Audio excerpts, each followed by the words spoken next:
Hello, नमस्कार। God bless you. Welcome to the Life Changers. मैं हूं डॉक्टर सुति चतुर्वेदी, ह्यूमन वेलनेस साइंटिस्ट। आज हम लोग बात करेंगे कि वात प्रकृति के लोगों को फर्मेंटेड फूड क्यों नहीं खाना चाहिए या फिर थोड़ा कम खाना चाहिए। वात प्रकृति के लोगों को फर्मेंटेड फूड अवॉइड करना चाहिए क्योंकि फर्मेंटेड फूड्स में कुछ ऐसी प्रॉपर्टीज होती हैं जो कि वात को इम्बैलेंस करने का काम करते हैं। तो चलिए जान लेते हैं कौन सी हैं ये प्रॉपर्टीज। सबसे पहला है लाइटनेस एंड ड्राइनेस। वात प्रकृति होती है वो नेचुरली लाइट और ड्राई होती है। अब ऐसे में जब हम फर्मेंटेड फूड्स खाते हैं जैसे कि पिकल्स हो गया, यानी अचार हो गया, विनेगर हो गया या खट्टा दही हो गया, तो ये क्या करता है, बॉडी में को बहुत ज़्यादा लाइट और डिहाइड्रेटिंग कर देता है, जिसकी वजह से वात इम्बैलेंस हो जाता है। दूसरा है गैस एंड ब्लॉटिंग।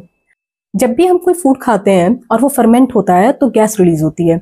अब ऐसे में जब हम ऑलरेडी फर्मेंटेड फूड खाते हैं तो ये हमारी बॉडी में बहुत ज़्यादा गैस को क्रिएट करता है। और गैस तो वात इंडिविजुअल्स में कॉमन इश्यू होता है क्योंकि इनका डाइजेशन ऑलरेडी बहुत वीक रहता है। इसलिए कोशिश करिए कि फर्मेंटेड फूड को जहाँ तक हो सके अवॉइड ही करें। थर्ड है सावर एंड पंजेंट टेस्ट। देखिए, हम कुछ भी खाते हैं ना तो हर खाने का कोई ना कोई टेस्ट होता है। खट्टा, मीठा, नमकीन, ये सारे जो टेस्ट होते हैं ये हमारी बॉडी पर अलग अलग तरीके से इफेक्ट डालते हैं, यानी हमारी बॉडी कॉन्स्टिट्यूशन पर इफेक्ट डालते हैं। तो ये जो सावर और पंजेंट टेस्ट होता है ये हमारी बॉडी में एक्सेसिव मूवमेंट को बढ़ा देता है, यानी मूवमेंट को और ज़्यादा इंक्रीज कर देता है, तो जिसकी वजह से वात इंडिविजुअल्स काफ़ी रेस्टलेसनेस फील करते हैं और इनस्टेबल हो जाते हैं। फोर्थ है कूलिंग इफेक्ट। कई फर्मेंटेड फूड ऐसे होते हैं जो बॉडी पर कूलिंग इफेक्ट डालते हैं। अब क्योंकि वात इंडिविजुअल्स को तो गर्मी चाहिए, तो ऐसे में जब वो बॉडी में कूलिंग जनरेट होती है तो वात को इम्बैलेंस करने का काम करता है। फिफ्थ है irritation to the nervous system. वात जो है वो नर्वस सिस्टम को गवर्न करता है। जब हम फर्मेंटेड फूड खाते हैं तो ये बॉडी में बहुत ज़्यादा गैस बनाने लगता है, जिसका असर हमारे नर्वस सिस्टम पे होता है। ओवर स्टिमुलेशन, एंजाइटी और एजिटेशन ऐसे सिम्टम नजर आने लगते हैं।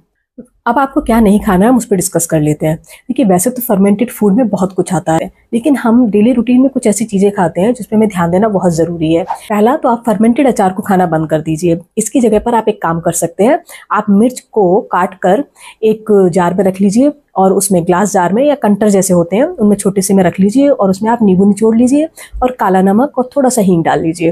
तो जब भी आप खाना खाएं, और इसे फ्रिज में रख दीजिए, और जब भी आप खाना खाएं तो इसमें से थोड़ा ले सकते हैं। इससे आपको अचार की जो कमी है वो भी महसूस नहीं होगी।